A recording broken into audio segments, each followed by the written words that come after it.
हवा के हिंसक झोंके के साथ हस्तक्षेप किया, जिससे अर्जुन एक पल के लिए बेहोश हो गए। जब अर्जुन को होश आया तो वह इस धोखे से क्रोधित हो गया और आकाश में भागने की हिम्मत करने वाले किसी भी प्राणी को काट दिया। विभत्सु अग्नि और वासुदेव ने अश्वसेन को शाप दिया, उन्हें कभी प्रसिद्ध नहीं होने की निंदा की। जिशु का गुस्सा केवल तब बढ़ा जब उन्होंने आकाश को तीरों के बादल से ढक दिया और सांप का सामना करने की कोशिश की। हवाएं जोर जोर से चल रही थी, जिससे बारिश के बादलों की भरमार हो रही थी। गरज चमक रही थी और बिजली चमक रही थी, लेकिन अर्जुन विचलित नहीं हुआ। उसने तूफान को दूर करने के लिए मंत्रों से भरे एक उत्कृष्ट हथियार वायव्य को बुलाया। ऊर्जा के विस्फोट के साथ बादल दूर हो गए और आकाश साफ हो गया। अग्नि अपने ही पराक्रम से प्रसन्न होकर अपने पूरे वैभव में प्रज्वलित होकर ब्रह्मांड को अपनी गर्जना से भर देता है।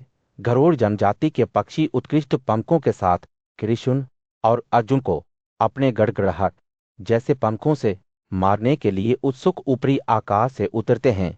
असंख्य नाग उल्टी करने वाले विषाक्त जहर भी पास आते हैं। अर्जुन ने अपने क्रोध में डूबे तीरों से उन्हें काट दिया। पक्षियों और सांपों को नीचे के जलते हुए तत्वों में दुर्घटनाग्रस्त कर दिया। असुर, गंधर्व, यक्ष, राक्षस और नाग मशीनों और गुलेलों से लैस कृष्ण और पार्थ पर हमला करने के लिए आगे बढ़े, लेकिन विभत्सु के तेज तीर उनके सिर पर लग गए। जबकि कृष्ण ने विनाशकारी प्रभाव से अपनी शक्ति का उपयोग किया। युद्ध तेज हो गया जब आकाशीय देवताओं के स्वामी शंकर अपने सफेद हाथी पर सवार होकर हाथ में गड़गड़ाहट लेकर आगे बढ़े। अर्जुन के पराक्रम को देखते हुए देवताओं ने अपने अपने हथियार उठाए। यम ने मौत का सामना करने वाली गदा को पकड़ लिया, कुबेरा ने एक नुकीली छड़ी को पकड़ लिया और वरुण ने एक फंदा और सुंदर मिसाइल पकड़ रखी थी। जैसे जैसे संघर्ष बढ़ता गया, यही संकेत दिखाई दिए जो प्राणियों की इंद्रियों को लूट रहे थे, लेकिन अर्जुन और कृष्ण दृढ़ रहे, युद्ध में अडिग रहे। देवताओं का बार बार उनके साथ संघर्ष होता रहा। आग की लपटों के बीच खंडवा जंगल के निवासी पूरी तरह से अराजकता की स्थिति में थे। दानव, राक्षस, नागा, भेड़िए, भालू, बाघ, शेर, हाथी, हिरण, भैंस और अनगिनत अन्य जीव दहशत में भाग गए, क्योंकि जंगल उनके चारों ओर जल रहा था। कृष्ण और अर्जुन अपने हथियारों के साथ तैयार खड़े थे। उनके चेहरे कठोर और दृढ़ थे। जैसे ही आग की लपटों ने जंगल को घेर लिया, एक गूंगी हुई गर्जना ने हवा को भर दिया। भय से लकवाग्रस्त जीवों ने अपनी गति की शक्ति खो दी। कृष्ण उनके काले रंग ने आकाश को ही अंधेरा कर दिया। उन पर अपनी चक्का फेंक दी। चक्का अराजकता के बीच से कट गया, सैकड़ों जीवों को काट दिया और उन्हें आग के देवता अग्नि के मुंह में गिरा दिया। कुन और वसा से लथपथ असुरों की हालत शाम के बादलों जैसी थी। कृष्ण मौत की तरह जग रहे थे और हजारों की संख्या में पिशाचों, पक्षियों, नागों और अन्य जीवों को मार रहे थे। उनके हाथों से बार बार फेंका जाने वाला उनका चक्का प्रत्येक वाद्य के बाद उनके पास लौट आया, जैसे कि वे अपने अगले शिकार के लिए उत्सुक हो। आग की लपटों को बुझाने के लिए एकत्र हुए खगोलीय लोगों ने महसूस किया कि वे कृष्ण की शक्ति से जंगल की रक्षा नहीं कर सकते। वे पीछे हट गए, अपने प्रयासों को छोड़ दिया। अमर लोगों के प्रमुख इंद्र ने उनके पीछे हटने को देखते हुए खुशी की लहर महसूस की और कृष्ण और अर्जुन की उनके कौशल के लिए सराहना की। जैसे ही खगोलीय लोग भाग गए, इंद्र को संबोधित करते हुए एक अविश्वसनीय आवाज आई, हे वासुवा, मेरे शब्दों से जान लो कि वासुदेव और अर्जुन युद्ध में किसी के द्वारा पराजित होने में असमर्थ हैं। वे नर और नारायण हैं, जो स्वर्ग में पुराने देवताओं के बारे में सुने जाते हैं। इस आवाज ने इंद्र को कृष्ण और अर्जुन की अजेयता, उनकी शक्ति और पराक्रम की तुलना से परे प्रकट किया। इंद्र अपने क्रोध और ईर्ष्या को त्याग कर अपने सैनिकों के साथ पीछे हट गए। स्वर्ग में रहने वाले लोग उनके पीछे पीछे चले गए। कृष्ण और अर्जुन को खंडवन का विनाश जारी रखने के लिए छोड़ दिया। एक निर्दयी गर्जना के साथ उन्होंने निडरता से संघर्ष में सहायता की अनगिनत जीवों को मार डाला जो इसकी सीमाओं के भीतर रहते थे। अर्जुन ने शरतों के पत्तों की तरह आकाशों को बिखेरा। उसके तेज जंगल के निवासियों पर घातक सटीकता के साथ बरस रहे थे। कोई भी प्राणी जलते हुए जंगल से बच नहीं सका और जो भागने की कोशिश कर रहे थे उन्हें अर्जुन के अटूट लक्ष्य से आट दिया गया। जैसे ही आग की लपटें ऊपर उठी, अग्नि के देवता अग्नि ने पशु वसा की अमृत जैसी धारा में पी लिया। उनकी आंखें तांबे की तीव्रता से जल रही थीं। जैसे जैसे विनाश बढ़ता गया, माया नाम का एक अकेला असुर तक्षक के निवास से भाग निकला। अग्नि ने सिर पर जालीदार ताले लगे शरीर को धारण करते हुए माया का पीछा किया, उसे भस्म करने का दृढ़ संकल्प किया। लेकिन अग्नि की लपटों की तरह ही खंडवा के जंगल के बीचों बीच आग के देवता अग्नि ने एक बड़ी आग लगा दी। आग की लपटों ने उनके रास्ते में सब कुछ भस्म कर दिया। राख और जले हुए अवशेषों के अलावा कुछ नहीं छोड़ा। फिर भी इस आग के बीच सारंगक नामक पक्षियों का एक समूह विनाश से छूता लग रहा था। राजा जमेजय इस घटना से हैरान थे और उन्होंने अपने बुद्धिमान सलाहकार वैशंपायन से स्पष्टीकरण मांगा। वैशंपायन ने एक प्रसिद्ध ऋषि मंडप की कहानी सुनाना शुरू किया, जिन्होंने खुद को तपस्वी और पवित्र ग्रंथों के अध्ययन के लिए समर्पित कर दिया था। मंडप आध्यात्मिक विकास के शिखर पर पहुंच गया था, लेकिन अपनी भक्ति के बावजूद वे जन्म और मृत्यु के चक्कर को पार करने में असमर्थ था। दिव्य प्राणियों ने उसे बताया कि मुक्ति प्राप्त करने में उसकी विफलता एक अनसुलझे के कारण थी। संतान पैदा करने का कर्तव्य। उन्होंने उसे बच्चे पैदा करने की सलाह दी, उसे आश्वासन दिया कि इससे उसे आनंद के क्षेत्र तक पहुंच मिलेगी। उनके शब्दों से प्रेरित होकर मंडपाल ने इस बात पर विचार किया कि वह इस दायित्व को जल्दी और कुशलता से कैसे पूरा कर सकते हैं। उन्होंने महसूस किया कि पक्षी दुनिया में सबसे उपजाऊ प्राणी हैं और उन्होंने स्वयं पक्षी का रूप धारण करने का फैसला किया। इस भेष में उन्होंने जयिता नामक एक मादा पक्षी के साथ संभोग किया और उन्होंने मिलकर 4 बेटे पैदा किए जो वेदों के पाठ में कुशल थे। जैसे ही मनपरा अपने बच्चों को जरिता के पास छोड़ने की तैयारी कर रहा था, उसे पता था कि अग्नि की आने वाली यात्रा जल्द ही जंगल को घेर लेगी। उनकी सुरक्षा के डर से मंडपरा ने अग्नि के देवता को अपनी संतानों को बचाने के लिए मनाने की कोशिश की। श्रद्धा और विनम्रता के साथ उसने अग्नि को संबोधित करते हुए ब्रह्मांड में देवता की शक्ति और महत्व को स्वीकार किया। मंडपाल ने अग्नि की प्रशंसा करते हुए कहा कि वह सृष्टि, विनाश और पोषण का अवतार है जो स्वयं जीवन का सार है। उन्होंने अग्नि की प्रकृति के विभिन्न पहलुओं का आह्वान किया, जिसमें पवित्र प्रसाद के वाहक के रूप में उनकी भूमिका से लेकर ज्ञान के स्वामी बृहस्पति के रूप में उनकी स्थिति तक शामिल थी। शी के शब्द एक हल्की बारिश की तरह थे, जिसने अग्नि की अग्नि में आत्मा को शांत किया। जैसे ही मंडपाल ने अपनी प्रशंसा समाप्त की, अग्निशी की भक्ति से प्रसन्न और संतुष्ट हो गया। मंडपाल के अनुरोध के जवाब में अग्नि के देवता ने अपने बच्चों को बचाने के लिए सहमति व्यक्त की। खंडवा जंगल को भस्म करने वाली लपटों के बीच उनकी सुरक्षा सुनिश्चित की। इस प्रकार सारंगकों को बचाया गया और एक पिता के रूप में अपने कर्तव्य को पूरा करने का मंडपाल का संकल्प अंततः प्राप्त हुआ। इस तरह वैशंपाय ने अग्नि के अग्निकांड से सारंगकों के चमत्कारी पलायन के पीछे की कहानी का खुलासा किया, जिसमें आध्यात्मिक मुक्ति प्राप्त करने में परिवार कर्तव्य और भक्ति के महत्व पर प्रकाश डाला गया। खंडवा जंगल के बीचों बीच एक भयानक आग भड़क उठी, जिससे वहां के निवासियों में दहशत फैल गई। उनमें शिशु पक्षी भी थे, जिनकी मां जरिता थीता से उनके बगल में थी। उनके बच्चे, जो अभी भी बेसहारा और असहाय थे, उनके पैरों पर गबगबा रहे थे, क्योंकि वे जोर से रो रहे थे, वे क्रूर भाग्य जो हम पर आया है। जरिता ने दर्द से कांपते हुए अपनी आवाज सुनाई, ये आग जो पूरे ब्रह्मांड को रोशन करती है, अपने रास्ते में हर चीज को भस्म करने की धमकी देती है। मेरे गरीब बच्चे, मैं आपको कैसे बता सकता हूं? आप अकेले बचने के लिए बहुत छोटे हैं और मैं इस नरक का कोई मुकाबला नहीं कर सकता। मुझे क्या करना चाहिए? मैं किसे पीछे छोड़ दूं? अपने किसी भी कीमती बच्चे को छोड़ने का विचार असहनीय है। शिशु पक्षियों ने अपनी मां को चौड़ी आंखों से देखा। उनकी छोटी चोट संकट में खुली हुई थी। उन्हें उसकी दुविधा का एहसास हुआ और वे एक एक करके बोले, मां कृपया हमारे बारे में चिंता मत करो। सबसे बड़े चूजे ने कहा, अब तुम अपने बारे में सोचो। अगर तुम यहां रहोगे तो हम सब एक साथ नष्ट हो जाएंगे, लेकिन अगर तुम बच जाते हो तो तुम और बच्चे पैदा कर सकते हो और हमारे पिता की विरासत जीवित रहेगी। ने चूजों ने सहमति में सिर हिलाया।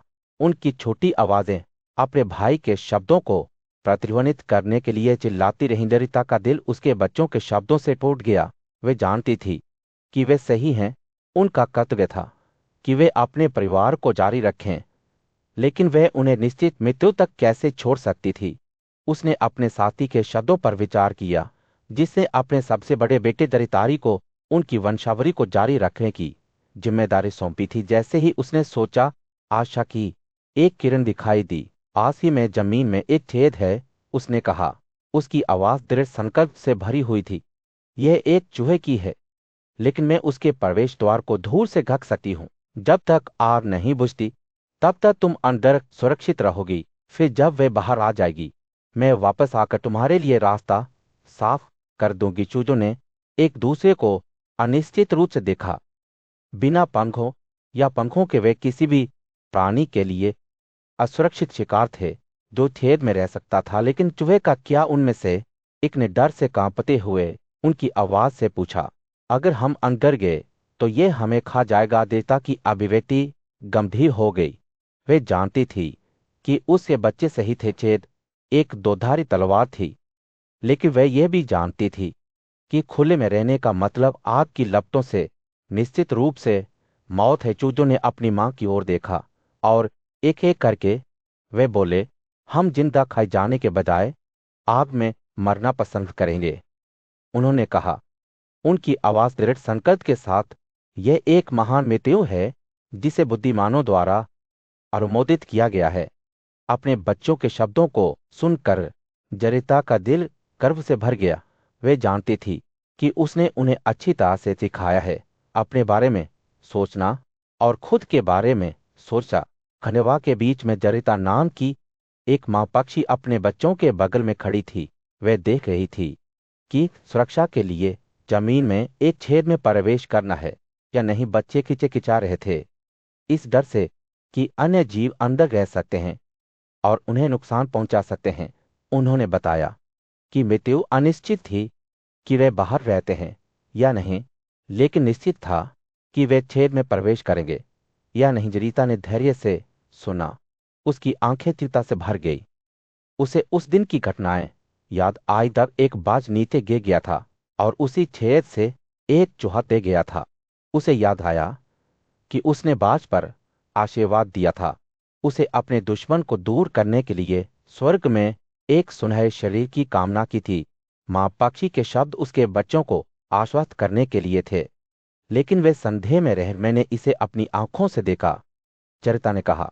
बाज ने चूहे को पकड़ लिया और उड़ गया। आपको डरने की कोई बात नहीं है। इस गड्ढे में विश्वास के साथ प्रवेश करें। लेकिन उसके बेटे उसकी कहानी पर संदेह करते हैं। उन्होंने सवाल किया कि क्या वह सच कह रही थी या बस अपने डर को कम करने की कोशिश कर रही थी। तुम एक जवान और सुंदर पक्षी हमारे लिए अपने आप को खतरे में क्यों डालोगे? उन्होंने पूछा। तुम अपने पति की तलाश कर सकते हो और बच्चे पैदा कर सकते हो। आखिरकार हम तुम्हारे लिए अजनबी हैं। जरिता के बेटों ने उससे आग्रह किया कि वे उन्हें पीछे छोड़ दें और कहीं और सुरक्षा पा लें, जबकि वे अग्नि की लपटों का सामना करेंगे। जैसे ही उनकी मां ने उनकी बातें सुनी, उनके चेहरे पर भावनाओं का मिश्रण छा गया। वे जानती थी कि उसने अपने बच्चों की रक्षा के लिए अपनी शक्ति में सब कुछ किया है, लेकिन उन्होंने उस पर भरोसा करने से इनकार कर दिया। भारी मन से जयता ने महसूस किया कि वे अब उनके साथ नहीं रह सकती और खंडवा को छोड़ने का कठिन निर्णय लिया। जैसे ही वे अपने बेटों से दूर उड़ती गई, अग्नि की लपटें पास आती गई, जिससे पूरे परिदृश्य में आग की लपटें उठती गई। जैसे जैसे वे जलती हुई आग नजदीक आती गई, युवा पक्षी उसे देख रहे थे और तभी चारों में सबसे बड़ी चरकारी बोलने लगी। दो बड़े पहाड़ों के बीच स्थित एक छोटे से गांव में 5 भाइयों का एक परिवार रहता था। दित्री, सरिसृका, स्टेनोमित्र, द्रोण और उनके सबसे बड़े भाई मंडपार। जैसे ही गर्मी का सूरज धरती पर गिरा, भाइयों ने देखा कि उनका शांतिपूर्ण जीवन हमेशा के लिए बदलने वाला था। एक दिन जब वे एक विशाल पेड़ की छाया में एक साथ बैठे थे, तो जरित्री ने बुद्धि से भरी अपनी आवाज में कहा, मेरे प्यारे भाइयों, उसने कहा, बुद्धिमान और जागृत आत्मा मृत्यु के सामने सतर्क रहती है। समय आने पर कोई दर्द महसूस नहीं करती है, लेकिन जो उलझन में हैं और अनजान हैं, वे इसके आने पर बहुत पीड़ित होंगे।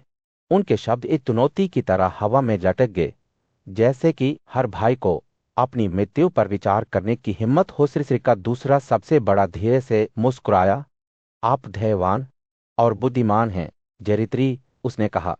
समय आ गया है कि हम अपने डर का एक साथ सामना करें। हम में से केवल एक को ही इस संकट में ज्ञान और बहादुरी मिलेगी। उसके शब्द एक शांत आत्मविश्वास से भरे हुए थे, जिसने उसके भाइयों को प्रेरित किया। लेकिन तीसरे भाई स्टामोमित्र ने जिम्मेदारी की भावना के साथ बात की। हम अपने सबसे बड़े भाई मंडपाल को अपने रक्षक के रूप में देखते हैं, उसने कहा। वही है जो हमें खतरे से बचाएगा। अगर वे विफल हो जाता है तो हमारे पास क्या उम्मीद है? उसके शब्द संदेह और अनिश्चितता के संकेत से भरे हुए थे। भाइयों में सबसे छोटा और सबसे निर्दोष द्रोण डर से कांप उठा। हे प्रिय अग्निवत, चिल्लाया, आग का क्रूर देवता हमारे लिए आ रहा है। उसके पास 7 जीभ और 7 मुंह हैं, जो क्रोध से जल रहा है और उसके रास्ते में सब कुछ खा रहा है। उसकी आवाज एक छोटे बच्चे की तरह थी, जो आतंक और गुहार से भरा हुआ था। जैसे ही भाइयों ने अपने भय को हवा से संबोधित किया, वे प्रत्येक समर्पित रूप से अग्नि के देवता अग्नि के लिए एक प्रशंसात्मक भजन गाते थे। जरित्री ने शुरू किया, आप हवा की आत्मा हैं, हे अग्नि, आप पृथ्वी की वनस्पति के शरीर हैं। पानी आपका माता पिता है और आप इसकी संतान हैं। उनके शब्द प्रकृति की शक्ति और सुंदरता के लिए एक कोमल श्रद्धांजलि थे। श्रीका ने पीछा किया। उसकी आवाज लालसा से भरी हुई थी, ओ अग्नि, हमारी मां यहां नहीं है और हम अपने पिता को नहीं जानते हैं। हम छोटे और असहाय हैं, घोंसले में पिस्सू की तरह हमारी रक्षा करें। हे अग्नि, अपनी 7 लपटों से हमारी रक्षा करें। उसके शब्द आश्रय और सुरक्षा के लिए एक हार्दिक निवेदन थे। स्टामोमित्र का भजन अग्नि की शक्ति के लिए एक काव्यात्मक श्रद्धांजलि थी। आप सब कुछ हैं, हे अग्नि, ब्रह्मांड आपके भीतर स्थापित है। आप हर प्राणी को बनाए रखते हैं और ब्रह्मांड को ही सहारा देते हैं। उनके शब्द एक प्रार्थना की तरह थे, जो श्रद्धा और भय से भरे हुए थे। द्रोण का भजन उनकी अपनी दुर्बलता की एक मार्मिक अभिव्यक्ति थी। ओ जंगल जल रहा था, उसकी लपटें पेड़ों पर चाट रही थी, क्योंकि हवा शाखाओं के बीच से चिल्लाती जा रही थी। शिव मनपार आगे पीछे चलते रहे। हर गुजरते पल के साथ उनकी चिता बढ़ती गई। उनके विचार उनके बच्चों की सुरक्षा से भस्म हो गए, जो उनकी पिछली पत्नी जरिता से पैदा हुए थे।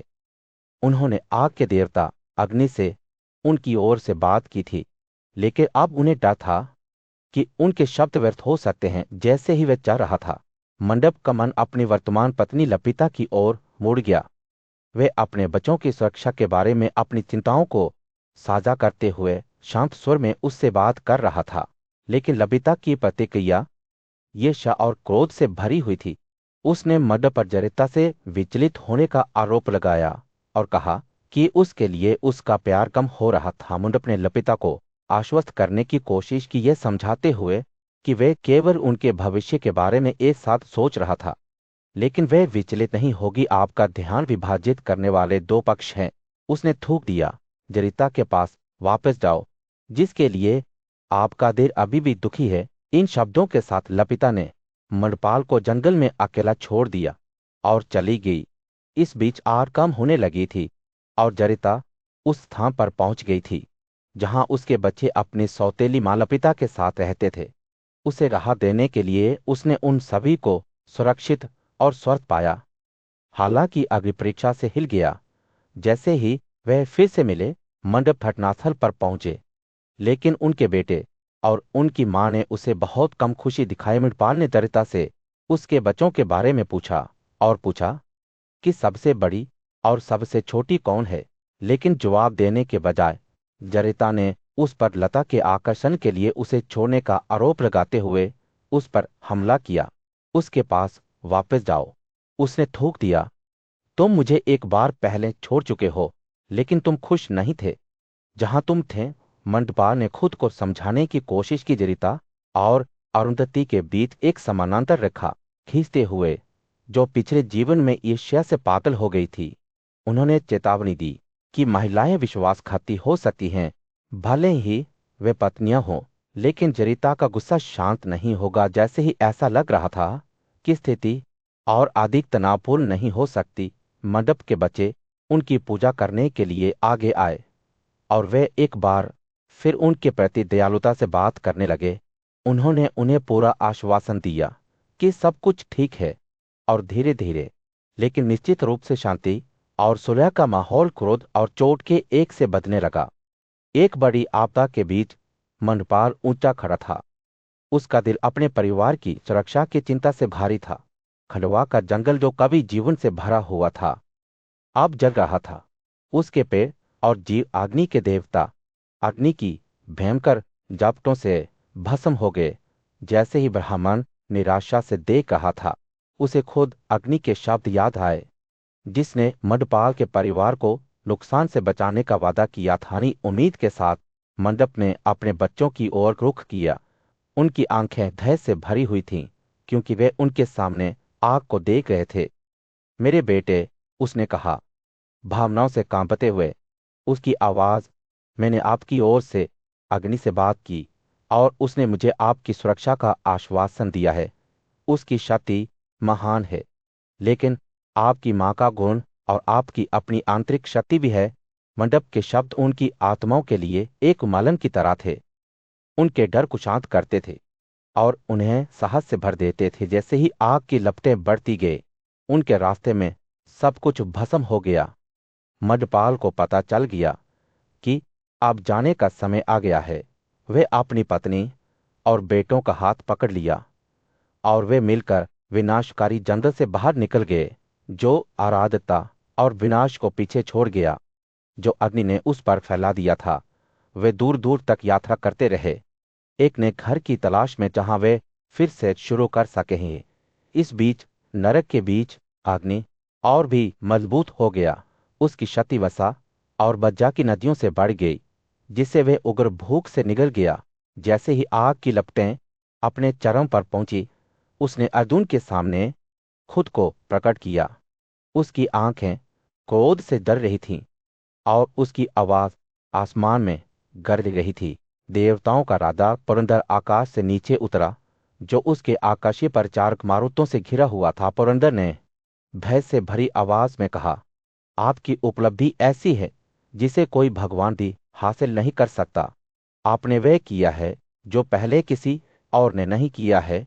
आपने इस दुनिया में एक बड़ा बदलाव लाया है, और इसलिए उन्होंने उनमें से प्रत्येक को एक वरदान दिया, जिसे प्राप्त करना किसी भी नश्वर के लिए असंभव होगा। जो ने देवताओं के पराक्रमी राजा इंद्र से हथियार मांगे, और पुरंदर सहमत हो गए। लेकिन एक चेतावनी के साथ, वह समय आएगा जब मैं आपको ये हथियार दूंगा, उन्होंने कहा, लेकिन तब तक वे आपकी पहुंच से बाहर हैं। अर्जुन के मित्र और साथी वासुदेव ने कुछ अलग मांगा, ताकि अर्जुन के साथ उनकी दोस्ती शाश्वत हो, और इसलिए पुरंदर ने उन्हें यह वरदान दिया, जिससे उनके बंधन पर हमेशा के लिए मोहर लग गई दिए गए। वरदानों के साथ पुरंदर एक बार फिर मारुतों और आकाशियों के साथ स्वर्ग में चढ़ गया। अग्नि अपने वसा और रथ के पर्व से संतुष्ट होकर उसका जलना बंद कर दिया। अर्जुन और वासुदेव के प्रति आभार व्यक्त करते हुए उसकी लपटें मर गई। आप दोनों मनुष्यों में बात हैं,